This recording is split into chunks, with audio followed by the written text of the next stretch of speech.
to send you a link.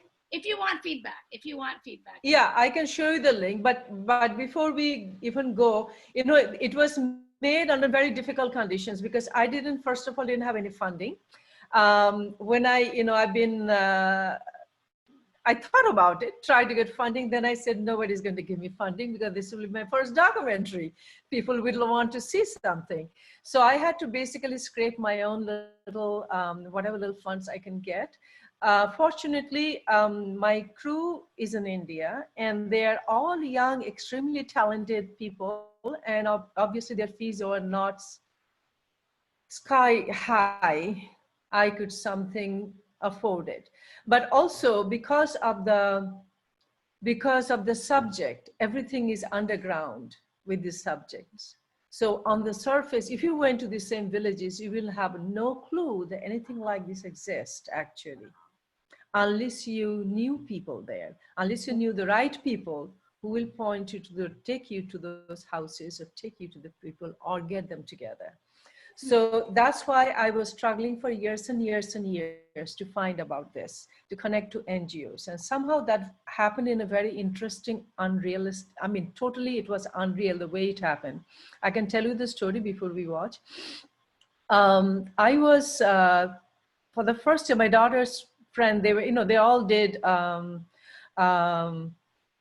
you're sending a link? I just sent a link to something that you can look at later. It's an Asian American documentary that had a call out. So you can take a look at it. Oh, later. okay, great, thanks. So I went to this conference, SALT, because they felt, you know, it'll be good for me to, you know, link up with other people.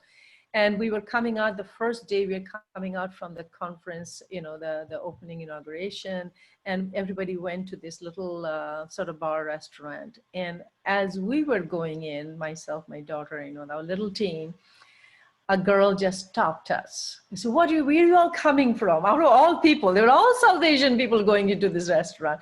She just stopped. Well, I think she just got hold of my daughter. I said, oh yeah, my mom is interested in this thing. And he said, oh yeah, my cousin has a very large NGO in Karnataka, Bangalore. Wow. That's how the whole door opened. So she connected me to this cousin of hers. She actually studied in the US. But anyhow, and she connected me to some of these activists. Wow. That's how my door opened. It is like, oh, huh? Same SALT conference where I met you, that same one? In DC? Yes. Okay. That was the very first day, you know, when they had the very opening inauguration. That day, it was the end of 2015, I think. It was 2015, right? Yeah, I met Nirmal at this, I met Indrani at this SALT conference, and I think that's when I told you about the saucy show. Right, right. and that is how the whole door opened. What is it? South Asians. Americans leading together. Leading together. No, yeah, it is probably activists. I can't remember now. Yeah. Anyhow, it is really great. Together, yeah. Yeah, it is basically, you know, really activists, South Asian activists. That's where you met them. Oh my God. That's why I made this girl who we had no clue. We never met her before. Wow. And she told me, oh, my cousin has a very large NGO, or she works on women's issues. I will connect you. Wow.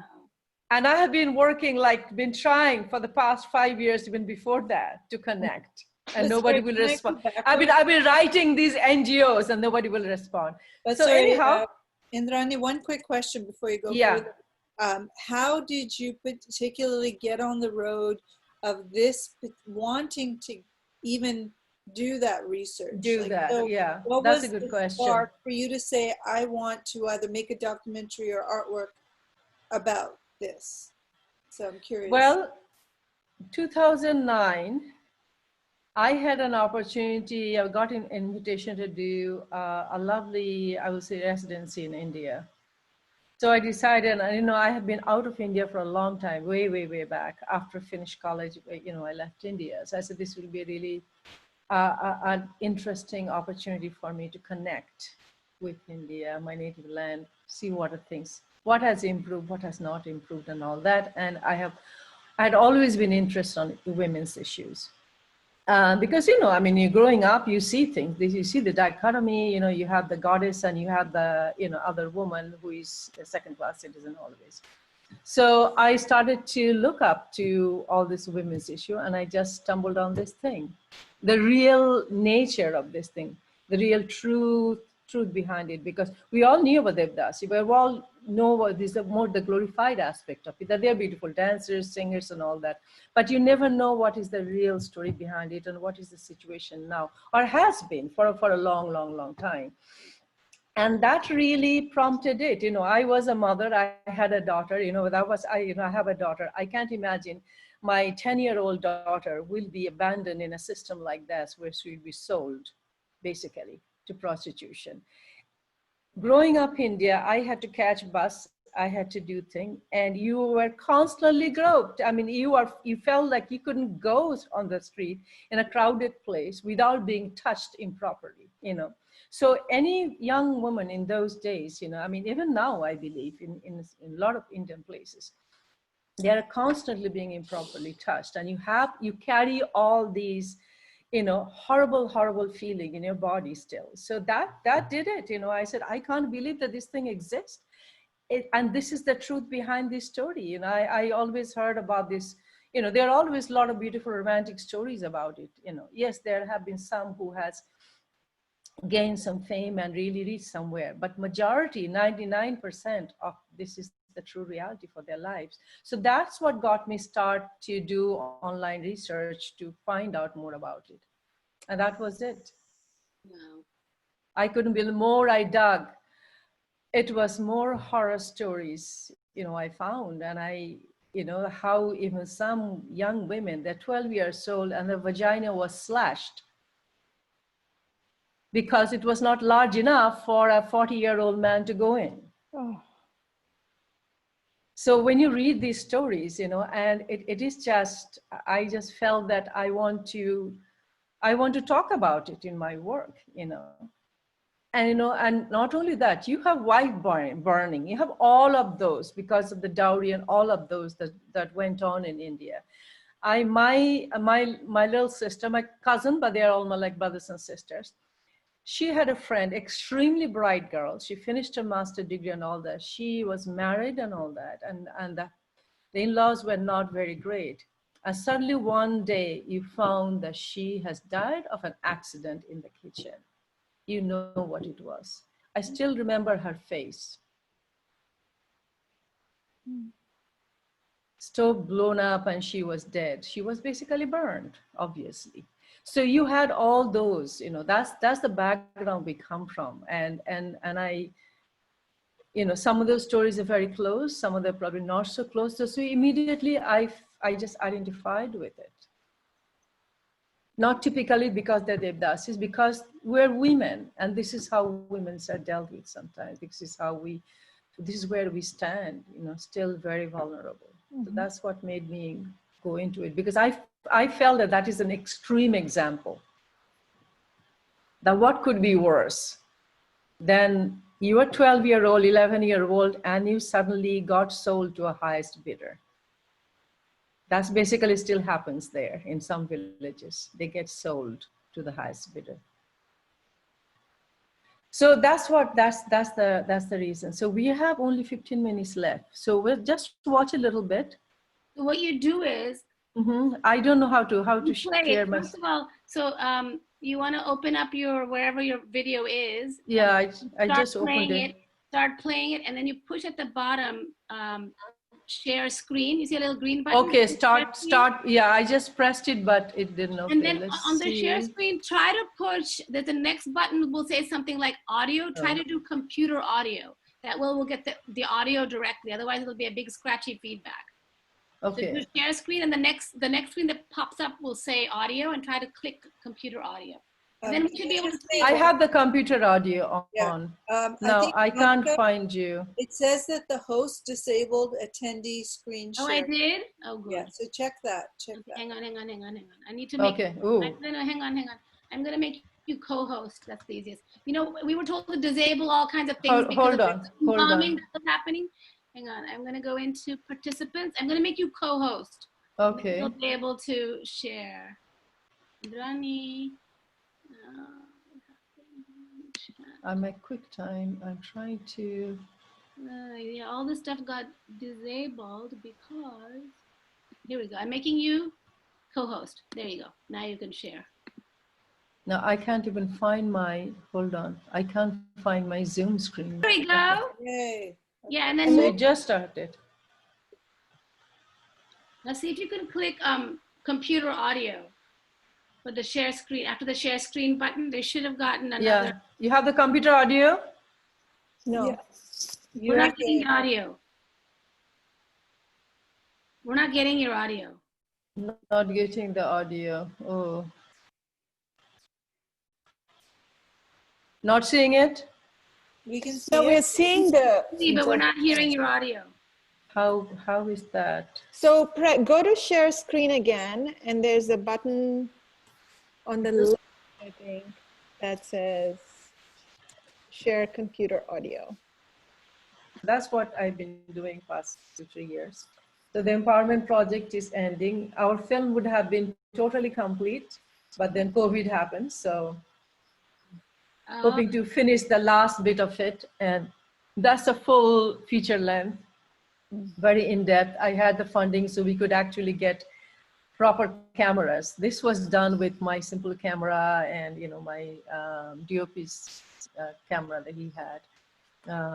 Indrani, can you end the screen share? Yeah, I'm going to do that.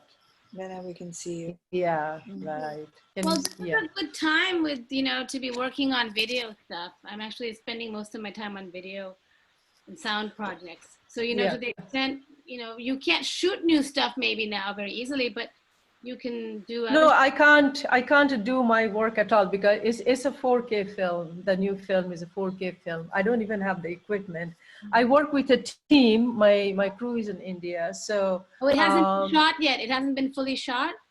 yeah, it has been shot. Is the post-production is almost complete. So we had the very last thing that was going on is to do the sound balance. The final, we're doing the surround sound and all of that. So to finally to do that. So that's when COVID happened, everything got closed. So after the studios open, we will do the very last step of that. The studios are in India that you're working with? Yeah. My crew is in India. I mean, I can barely afford anybody in the US, even with the fund I raised. But meaning, are any of them working online right now, or They're not, they're not working from home. No, this is a 4K film, so you need special equipment for that, and so it was to go to this professional, this sound studio. My editor works. He has various people who work on various components, so most of those components are done. The last part that is to finish is the final sound. We're doing the full surround sound this time because you know, we have a good. I also have a friend, an art friend who did the music for it. So everything was more or less there. So once the studios open, Well, you should delay because there's no point. Oh, I'm going to delay. Yeah. So like, no. Because all the films, you know, they're going online. So I know. Point. Yeah. You can see watching a film online is not the same. So no, I'm not going to. I'm not going to release it next year anywhere. Yeah, that's what we're going to do. So in a way, I have no problem because you know I wouldn't have entered it anywhere anyhow unless they were real festivals and not doing online. Yeah. But this film was to go to Delhi International Film Festival, but that stopped. Oh my God, that's too bad. The one you sorry, saw? which one? The short film was going there, or the feature? Yeah, the one you just saw, that got accepted at the International Film Festival. Nice. But that was. I like how you I like how you mix the more traditional documentary with your like really cool video stuff that you do, the arty stuff. It's kind of really cool to see that blend. Yeah, I wanted to do that actually. You know, we had very difficult situations to shoot the film, and we could not really. I could not get them to go in the right, you know, the way we would have liked to shoot them. Most of them, the NGO actually had gathered them basically to the temples, and that's where we could shoot them. It was very hard to go to their house. I actually went back toward the end of the year. This was shot in 2016, January, February. Then I went back to do some second, like the B film, B shots, secondary shots. At that time, I could go to some of their homes, you know, because it's a trust issue also. They will not let anybody and everybody go to their houses either. Because they can be, the saddest thing is that these women were thrown into this thing at the early age. But when it comes to law, the police will come and arrest them. Not the men who are raping them. No, they will arrest them. Yeah. So some of these, the parents, not the parents, the mother, they don't have father, you know, all these women, they don't have father.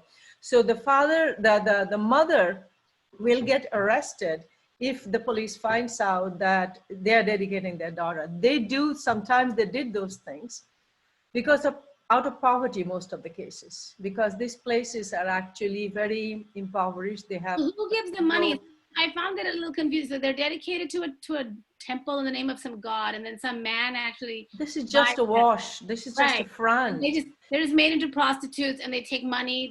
The family gets money, and then they get sent somewhere else, and they live on their own, basically, of whatever earnings they can. No, they're living at their homes most of the time, unless they get trafficked to large cities. Right. So those who live very close to Mumbai borders, Maharashtra borders, some of those get trafficked to Mumbai, Pune, and those places. These are very interior. Have you heard of Hampi?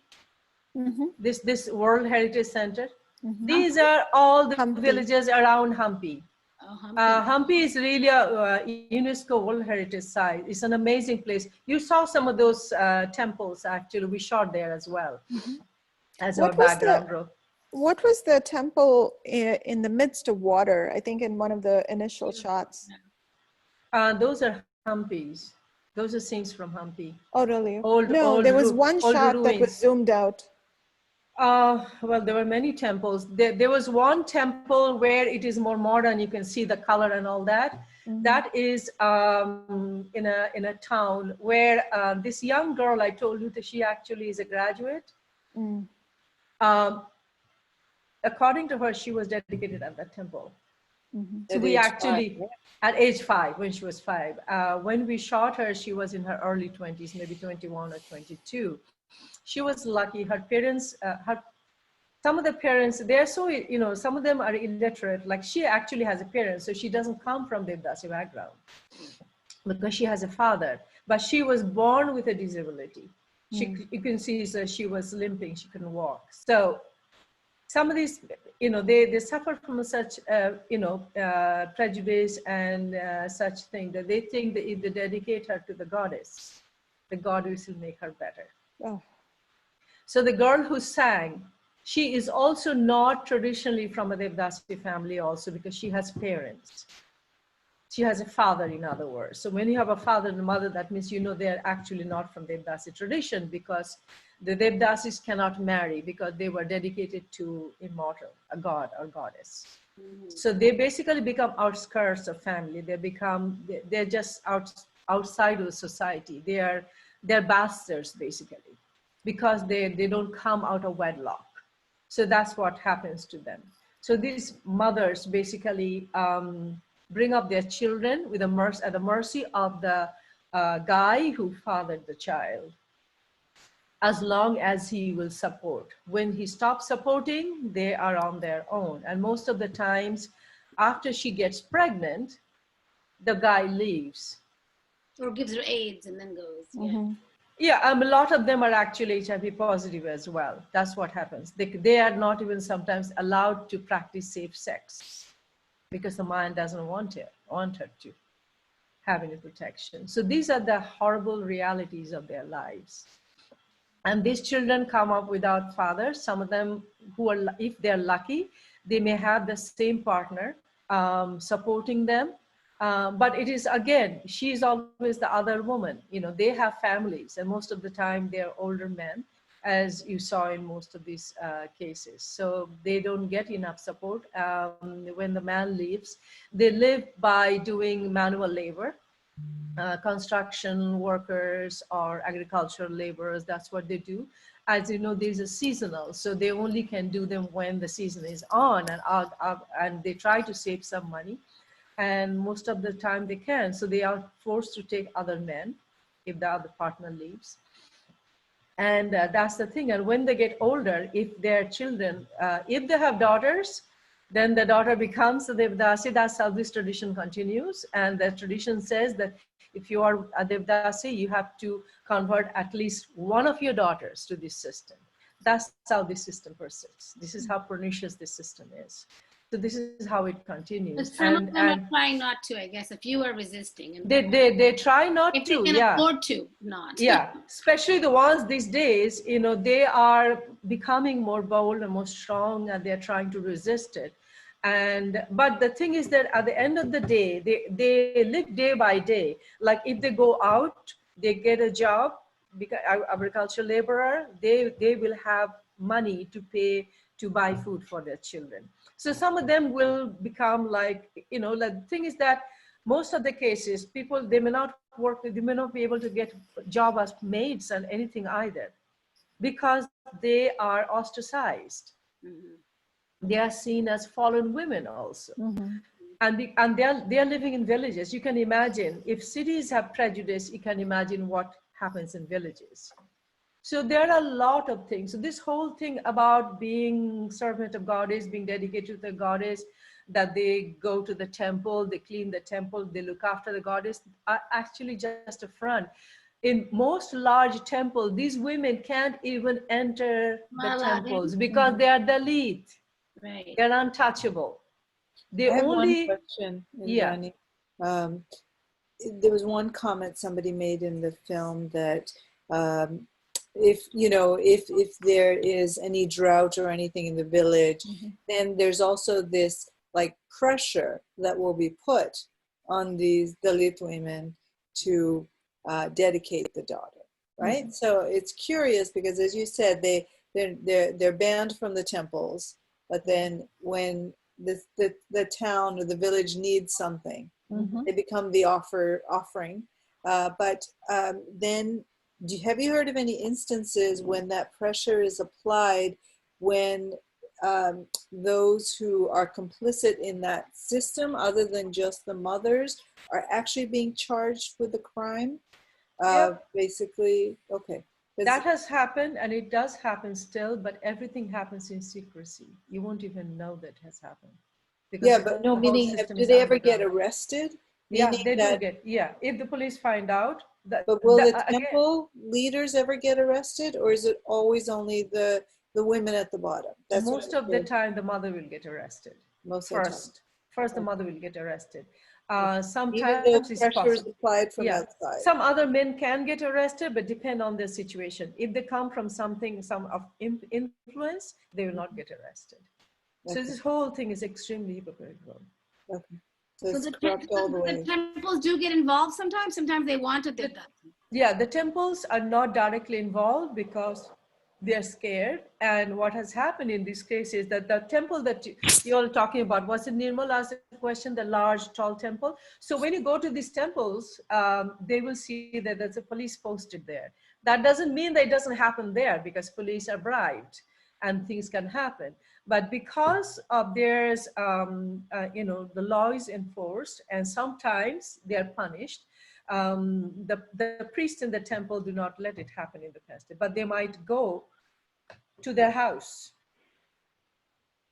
and you may have a secret ceremony happening there, because the girls are still getting abandoned into consecrated or abandoned into but I'm confused. So there's a ceremony, and how does the temple benefit from this? They think it's auspicious somehow to have this girl dedicated, even though know that she's going to be abused by men?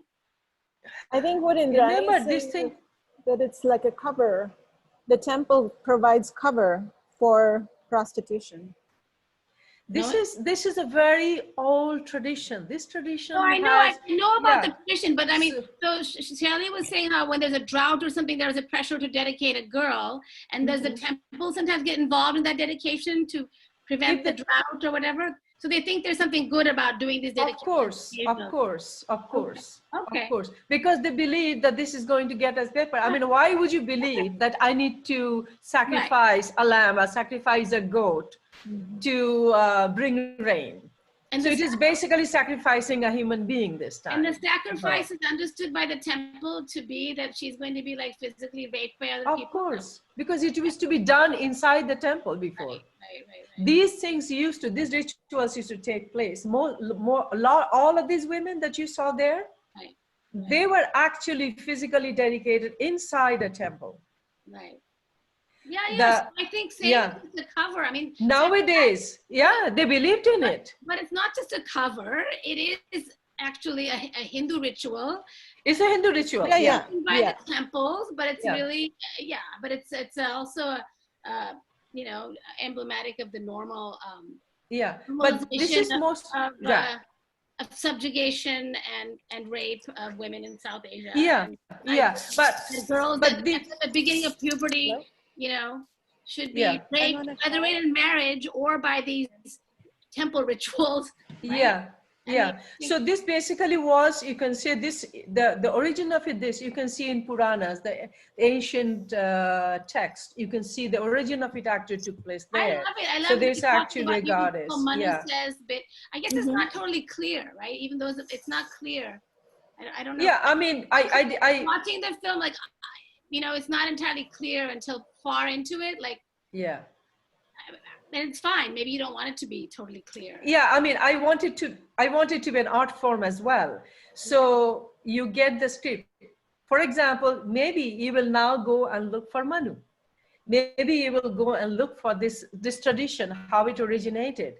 So I wanted to do it that way because it's still, as an artist, I'm still creating an art form. And although it's a documentary, I still wanted to,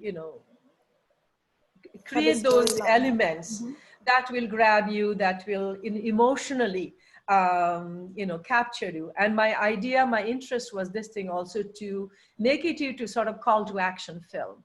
So that when you see this thing, you feel like helping them, because that was the intention. As a more or less artist and activist, like I would like you to look for them, find out what's going on, see how you can help them. So that was really a kind of main thing, behind it. And I used that film also to raise funds, to talk to people about it and so on. The thing is that it doesn't only happen for a reason. It doesn't happen because there's a drought or there's something in the village.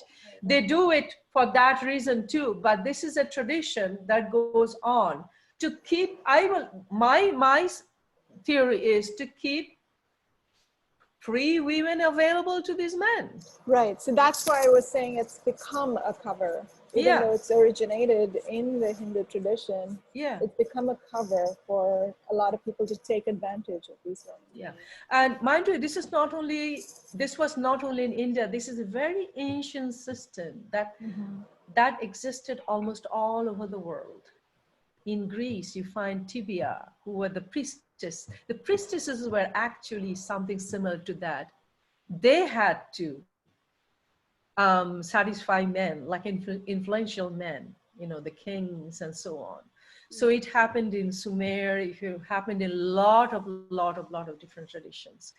It has gone from most of the places. It exists in some parts of India. It existed in India wherever there's a temple culture, because they are called temple girls. Right. So it was in Bengal, it was in Orissa, it was in Rajasthan, it was everywhere. Now, mostly in southern India, in Karnataka and in Andhra. The gentleman who was talking about drought and all that, he comes from Andhra. Andhra had a more horrible practice. There was no money exchange. So this is how it happens. So this girl, when she reaches puberty, first of all, she should be dedicated when she might be even a 1-year-old baby. And if her mother was, they are called Jogini in Andhra Pradesh. So if her mother is a Jogini, one daughter will be always dedicated. And when they reach puberty, then they'll be brought to the temple. It'll be mostly outside the temple because they are Dalit. So they don't have entry inside the main village temple. and they will be married to something of the temple. And in Andhra, it happened with a bottle of liquor. That's how horrible it was. With a bottle of liquor, which she will be made to drink to get more or less unconscious. The first person to enjoy her will be the village head, the landlord. Oh my God. He will keep this girl as long as he wants to. Then he will pass her on to other men in the village. In Andhra. This is how, in Andhra, this is how it happened. And these women. It still happens that way in Andhra? Not so much, not that badly, but it still happens in Andhra. This gentleman that you saw, they were talking about it, they actually eradicated this system in major parts of Andhra. Right. But it still exists in some ways. But in Karnataka, clearly, like no one. I mean, you found out and like did research to get this story out because people don't really talk about it. I mean, my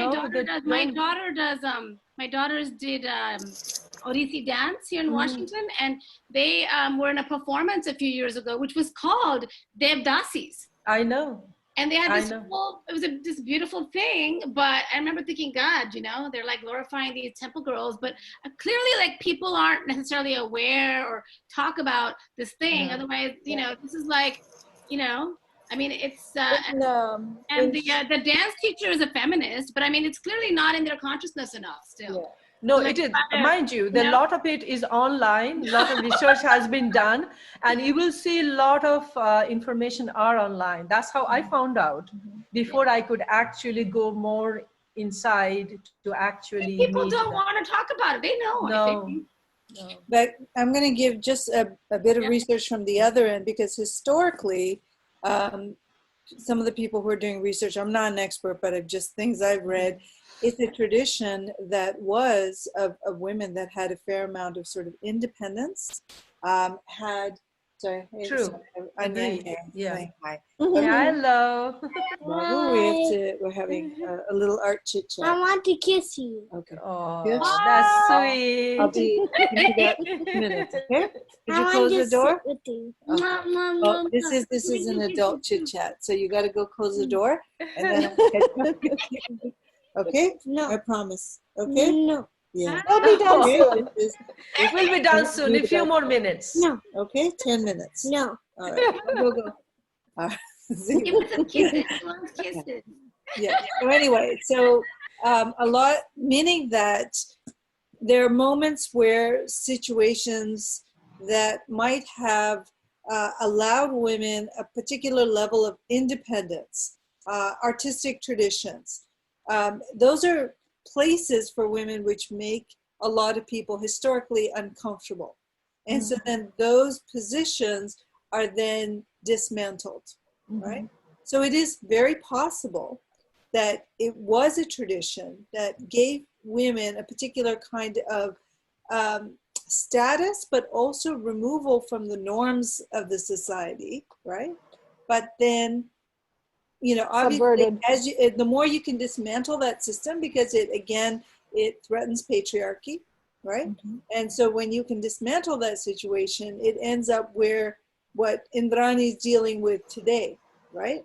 Which is in no way, shape, or form what perhaps it once was historically, right?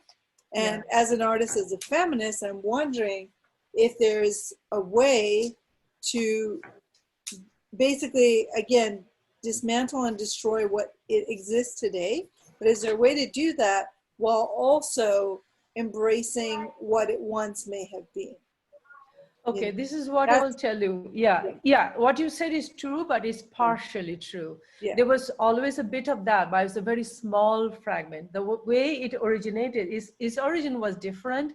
The way it was originated was very, very earlier, let's say first, second century, up to 7th or 8th century, or maybe up to even 11th, 12th century. You had higher caste people even within dedicated. Kings sometimes dedicated, or high officials sometimes dedicated their sisters or their daughters into it, but it's a very different thing at that time. But we're talking about very early time. Yeah, like all of that was probably gone by 12th or 14th century at the most, or maybe 13th, 14th century. But like everything in India, with this caste system, there were always tiers of this thing. So you had a very small fragment where all those things happened, but not that it was true in its entirety. There was always exploitation. There was always that, because, for example, the Dalits always existed into dedicated their system. They were always literally the servants or the slaves. That's what they were called. And they could probably sweep outside the temple. They didn't do anything inside. The ones that did inside, probably they were from higher caste, when it was more noble. As you know, Indian history went through several levels. You had the Muslims, the Islamic culture coming in. You have Aurangzeb and those things who took over India and destroyed the temples and so on. And also it was told that, you know, Buddhism happened.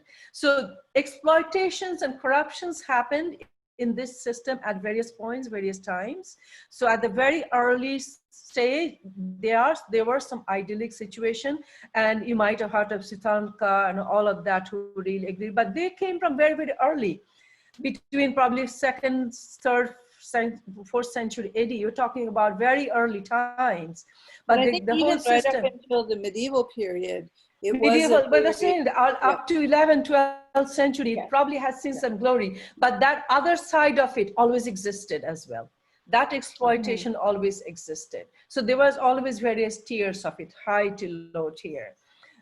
So yes, a small fraction existed, and they enjoyed that. They become more independent. Some of them were pretty wealthy as well. We all know about that. But that was just a very small area, and all that went as almost, by the time the Mughal culture entered, by the time, even before Aurangzeb time, around Aurangzeb time, that was destroyed because they destroyed all of temples and so on. So that culture, so nobody from higher caste were dedicating anybody to this system, because the system was already corrupted. In the Buddhism, from what I understand, a lot of Buddhist nuns were coerced and forced into this system to made into devdasis, exploited into this system. So a lot of horrible things happened. The whole system, the whole logic of this whole system sits on a very horrible myth. Myth of Yellamma, or myth of Renuka, who was beheaded by her sons. It is a most horrible, monstrous myth I have ever heard, in the order of her husband. And her fault was basically nothing. Apparently she had just glanced at some lover making love in the river when she went to fetch water. And she was a little late, or she watched them. She lost her divine power to make the pitcher, to collect water, to bring back to Rishi Jamadagni, who was her husband. And he cursed her, and he ordered the sons to behead their mother.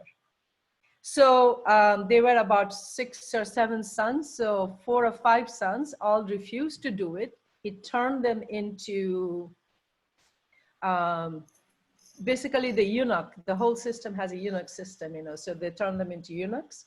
And it is a horrible tradition. Oh my God, I will sit down with you all forever, because I've been reading this for past 12 years. So anyhow, so Parashuram, as some of you, all of you, I'm sure heard of Parashuram. Parashuram, the youngest child, who was the most noble child, who could never disobey his father, agreed to behead his mother.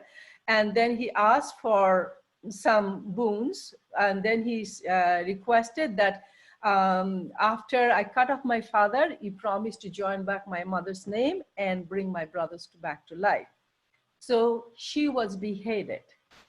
And this is the origin of this myth. And the husband said that since you are so libidinous,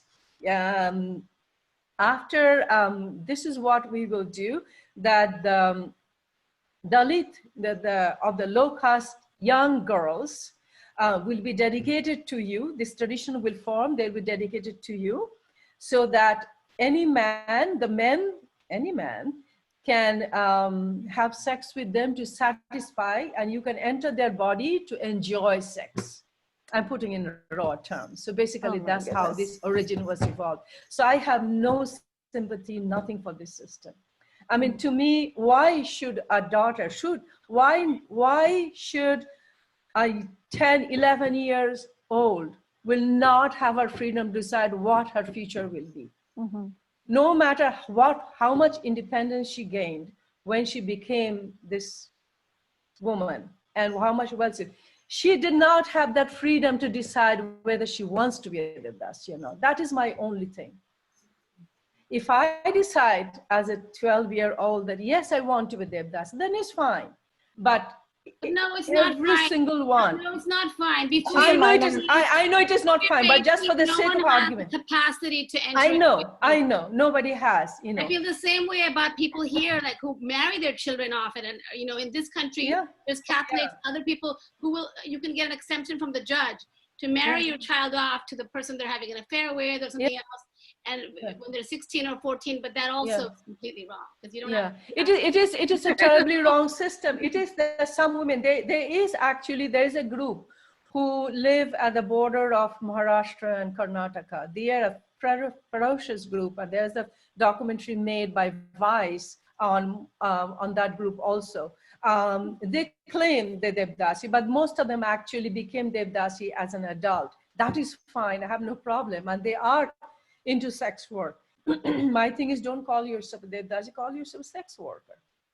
Yes, you worship the thing, but then you are, you know, sanctified something which is really a horrible practice, where really a little girl is always victimized into this thing. You know, when I was shooting, I went to one village. In the second set, I actually got some women to come and join our empowerment project in that. I am talking to these women and I am watching right across the street. We're sitting in front of the temple.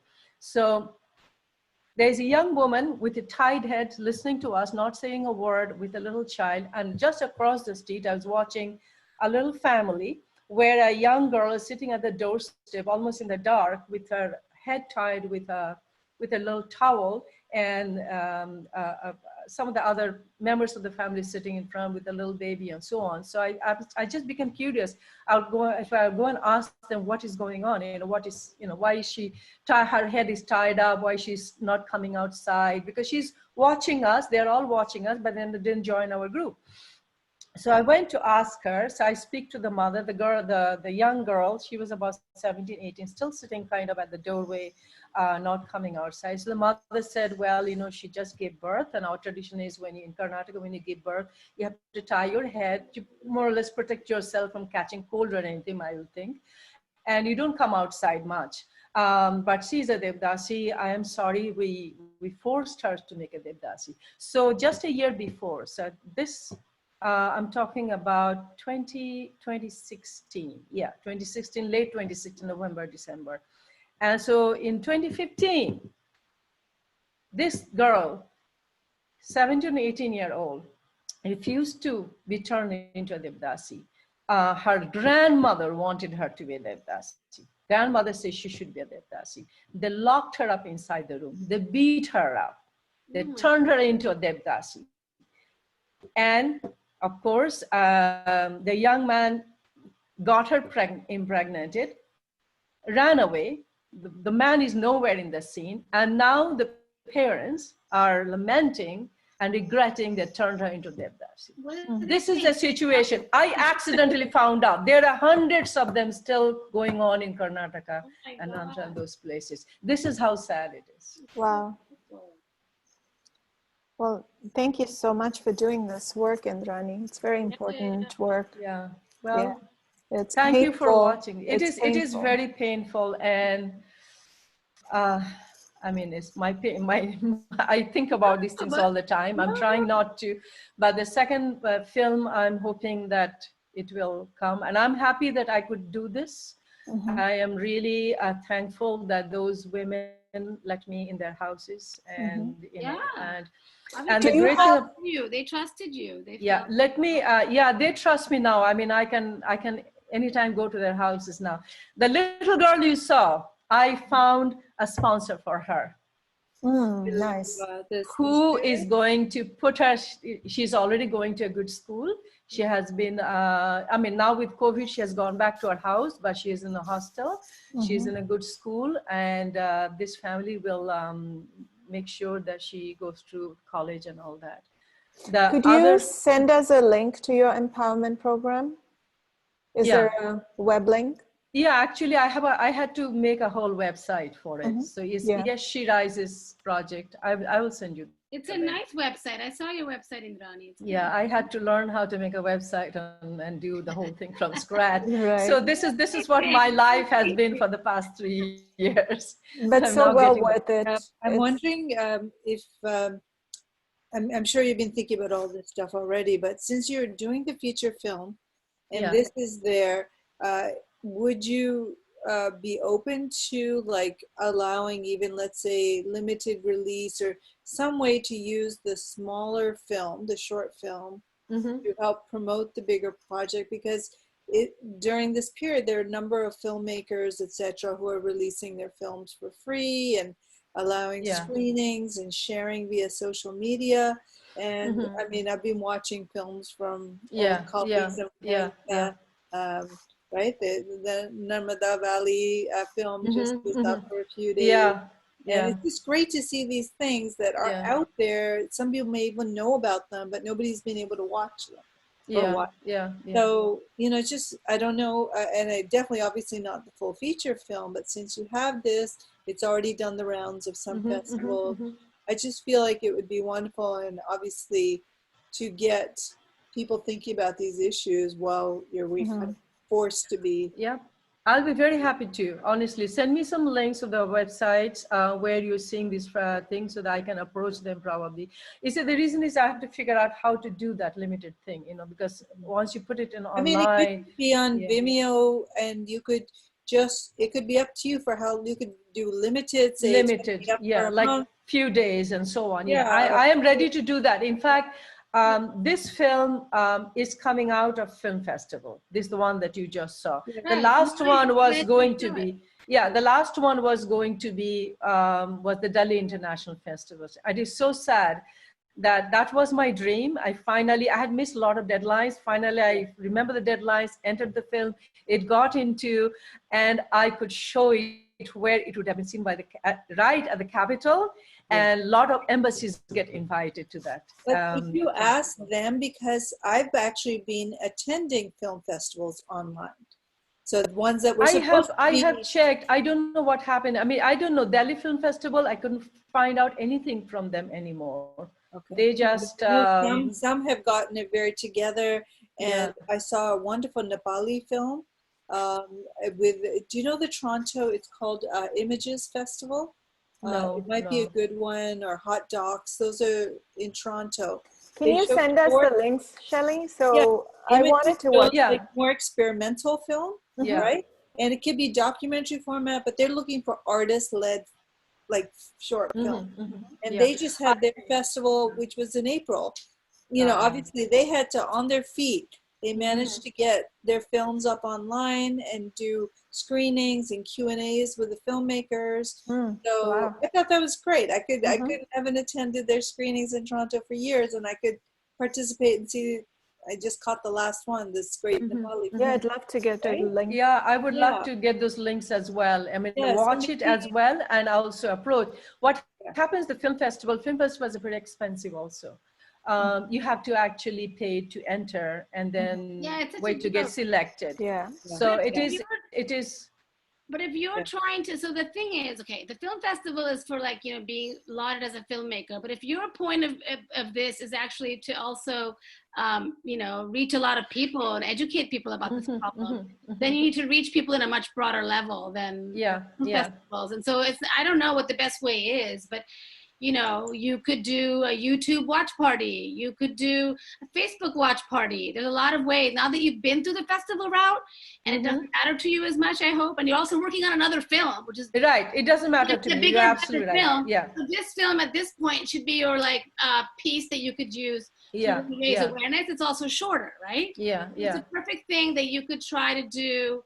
You know, there's different ways in which you get people to watch it. You could have an event that's live, like I did for Earth Day last couple of weeks ago. That's live. You could do it at a time where people in India could watch and people could watch. Like if you do. But tell me, maybe we can talk. You can tell me how you got to organizing it. I would love to hear that, because I actually want to take it to the community level now. Because this film was coming out of film festival anyhow, because we were ready to do the new one. Now that we're, you know, all in our homes, you know, the community thing is obviously not going to be an official, you can't be face to face. Yeah. But you do it, and you have to just do the best PR you can. You obviously have people in India that are helping you.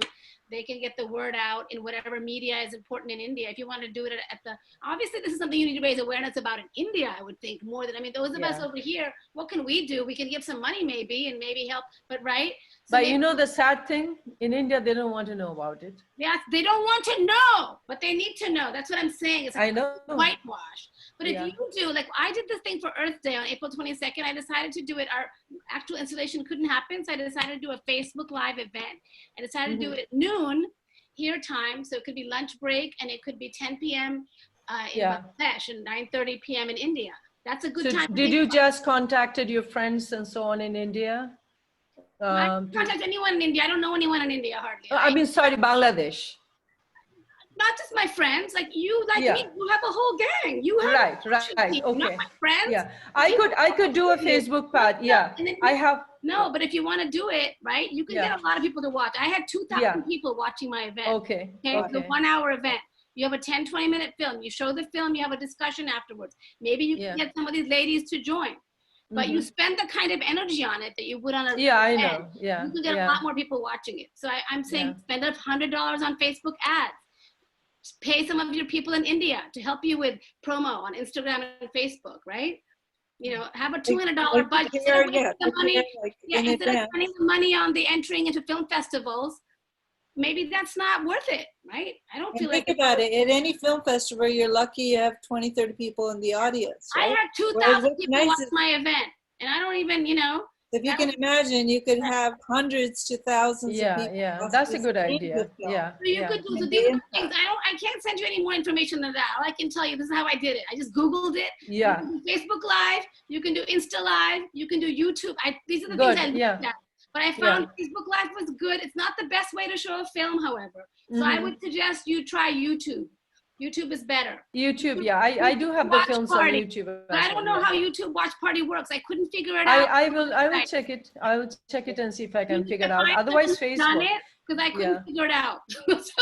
I don't know if you have this on your website already, but as something to accompany, you can either hook people with saying you'll do a Q&A after, and maybe have a conversation with somebody, and or you could film yourself either being interviewed, or you just the way you passionately talk about the project. You could do a 5-10 minute promo, right, about you talking about the film and the film, so that both. That's true. That's a good idea. There you go. Yeah, I will try that. It was in film festival circuit, so I had to keep it quiet.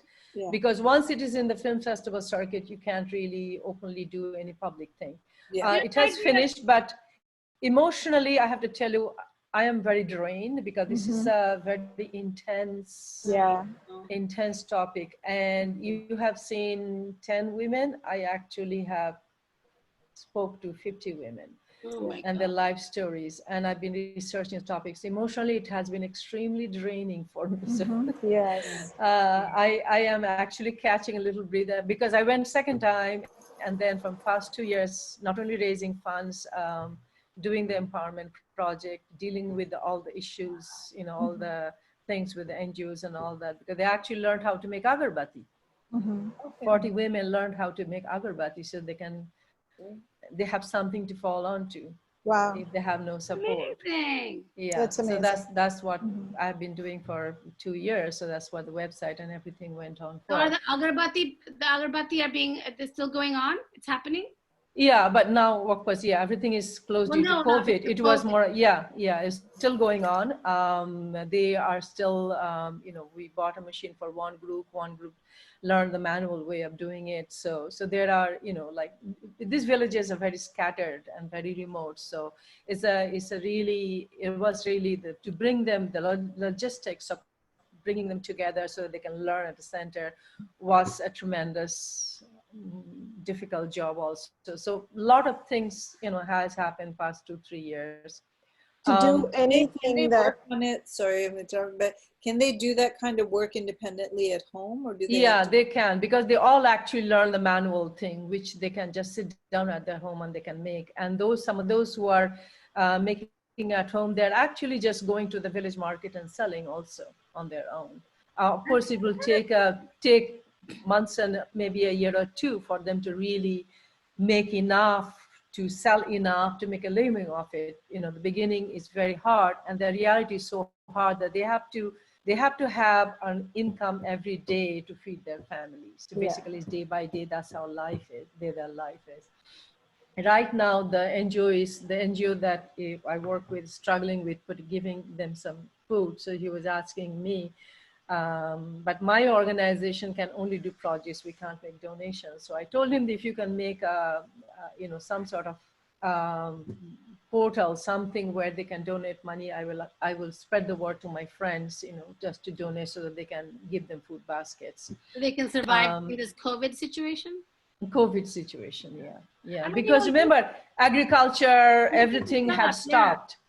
So that's how you could do. So this is great. So like you're asking at the end of your short film, you said there's supposed to be a call to action. I wasn't clear what the call to action is, but right now. No, that call to action was basically. Right now you have a call to action. People need food. You could do a little fundraiser, Facebook fundraiser, film screen discussion, you know, if you want. Yeah, I know, but it is just that. But I know it's a really hard time. Everyone is really stressed out. You're exhausted from it, but maybe think about, no, but I mean, I'm really glad you shared it. Maybe think about what's now. Now it's something in the summer, right? Think about maybe doing something in July, right? It's May. Give yourself a couple of months. I don't know, if you want to do something while this is happening, while we're all stuck at home, you know. No, I can definitely do the film watch. Do an online thing, you know. Since the other film is on hold, you know, give yourself time so you don't this is like, you don't want to burn out. You're an amazing artist. I am burnt out, actually. You couldn't believe, I mean, when you hear these things, you can't sleep, and you cannot sleep at night. I mean, that literally happened to me when I actually face to face speaking to these women and hearing their stories. You know, things, there are things we were not aware of. We didn't know that these things happen in 21st century, you know. That you have a daughter and your daughter got sold for what? For a meal. Couple of, that sort of thing. You know, you didn't know these things really went on, you know, are still going on. So it was extremely draining, and you hear their voices. I literally hear their voices. I mean, I feel better now that I have done the empowerment project with at least doing something. Otherwise it was very hard, you know, because I see them telling me, looking at me and telling me that nobody ever comes back to help us, you know. And this is not just one woman, you know, you heard that several times. So it's very traumatic experience. But I would actually do the watch party though. I will do the film watch party. I was thinking that, okay, if it, I mean, I was surprised. I'm just saying, you know, I've had to switch a lot of projects. All my projects this year, I went through a period of deep depression and shock because it was supposed to be the big I am still depressed. And like all my shows got canceled, everything. I had all these commission performances. I was actually going to make some money. Gone. Anyway, but you know, then when you feel up to it, think about, it's actually been empowering for me and kind of gratifying that, you know, I've been able to get people to, you know, watch some of these things online. You know, so I will do definitely the watch party though. I sometimes would like that. I cannot raise for their money for their food because I'm not, we're not, I actually had to form an LLC to actually do this project. but our LLC, all these things are very technical. You cannot just raise money. It is very, no, you don't have yeah, to. right. No, It's very difficult to just raise money for something. But the watch party I will do though. Yeah, but is there a way, I know you said you can't raise money, but could you? I told the NGO. Can he donate to the NGO? Yeah, that's what I told him, but he has to form something so that people can donate to them. No, but they don't even have website. No, but you can easily do a GoFundMe for anything. I told him that. That do a GoFundMe. I have told. When you were first starting the film thing, you were like, I can't raise money because I'm not a nonprofit. It's not like that. You can raise money. It's just not tax deductible. That's the only thing. You can raise money. You can send it if you want. That's all. But you don't have to. Maybe you should wait till they set up something on the website so you can. They have to set up something because I have a LLC and it is registered for doing certain things. You know, these things are technical, so I don't want to get into problem with IRS. That's the thing. I actually have a platform. That's how I raise money. I use Fractured Atlas. Right. And they take a percentage. So it's a big organization. They're a fiscal agent. And so I go through them. People actually go to that. So I have Yeshirai's project there. The people go there and people make a donation. And then Fractured Atlas will release money according to how I need it. I actually tell them what I need it for. They will, I have to write a report. So everything is very clear, very transparent. But that's for the film. That's for the film. So no, for the empowerment project as well. Not just both. For both. Yeah. Cool, but cool. yeah, that's how it was done. You know, to do the empowerment project and document. The film comes as a documentation, you know, and projecting what is happening. But not as a donating food or things like that. But the NGO has to do that. So I've been telling him, they're a small NGO. It is very difficult. They don't have a website because it costs money to maintain a website. Yeah. You know, all of these are, you know, these not challenges easy. are different. It's very challenging. They're a small NGO in a small town, you know, so that's why it is. But it is still going. That's good. Yeah, but they still exist. They do other projects. They actually do projects on HIV/AIDS and so on. A lot of their, you know, people who they help are some of the Devdasis as well. India has a huge HIV/AIDS issues. Yeah. All these villages, you know, there's huge issues.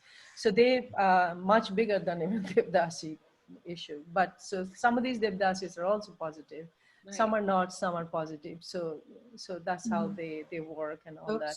But I love I have to. Yeah, it's 5 o'clock. Class. Do you guys want? Thank you all for doing this. Thank you so much. Yeah. And I was wondering. I'm enjoying this conversation so much, and I think it's so important. But if people have the time or energy, we could do other rounds and catch up. That would be great. I would love that. I would love that. We can maybe we could do the same time and day and just it's a good time. 3 to 4 is a good time. Yours is 2 to 3, but it's a good time. When Shelly, when is good for you? Want to hear what you're doing? Time is good. This in time a couple of weeks, or maybe 3 weeks. I mean, look at I'm happy to, if people have the time, I think I'm happy to do it once a week, but I understand you might have I'm okay with once a week too. But I love that. Yeah, I love to hear what, you know, I mean, at least until we all catch up, because maybe when we saw Indrani's, obviously with a film, it takes more time. To hear what Nirmal, Monica, everybody's up to. We could rotate. We could rotate and just have, you know. So one of us. I'm happy to do it just so I get caught up at least quickly up to speed on everybody else's work, right? Yeah, that sounds good. Are you okay with next week? I'm a little crazy right now, but let me look. Sure. Can I say goodbye, you guys? Bye, guys. Bye. Thank you so much. After 3. Shelly, we will talk again. I will talk again on this same subject. Yeah. Sounds good. We should do something together. It's so complex because, you know. It is very, very complex. You know, I'm coming at it from the other end. Like this, again, like, you know, women who had, but again, as you said, it's multi-tiered and it's very extremely complex. Yeah. Big screenshot of us. Yay. Bye. Bye. Lovely. Bye. You're recording it? Bye. Yeah. Well, I recorded it, but I didn't record the film. I don't record people's films. No. I mean, you recorded the conversation. I know. All mine is set up for auto record, so hopefully it's a really. All right. Oh, okay. I usually delete them, but just in case something amazing happens. Yeah. Good. I have to. I have a Zoom subscription now. So, Me too. I have a subscription, but not a paid one, just a free one. I have a paid one, so I can. I have a paid one because the 40 minutes goes by. But otherwise, really it's fast. only 40 minutes. Look, we've been on for 2 hours. Otherwise, 2 hours. You've been able to. Because it's on my paid one. But I'm not sure about next week. But let's try. I'll check my schedule and I'll email you. Yeah. Okay. Sounds good. Bye. Good. Bye. Bye. Love you all. Bye. Love you lots.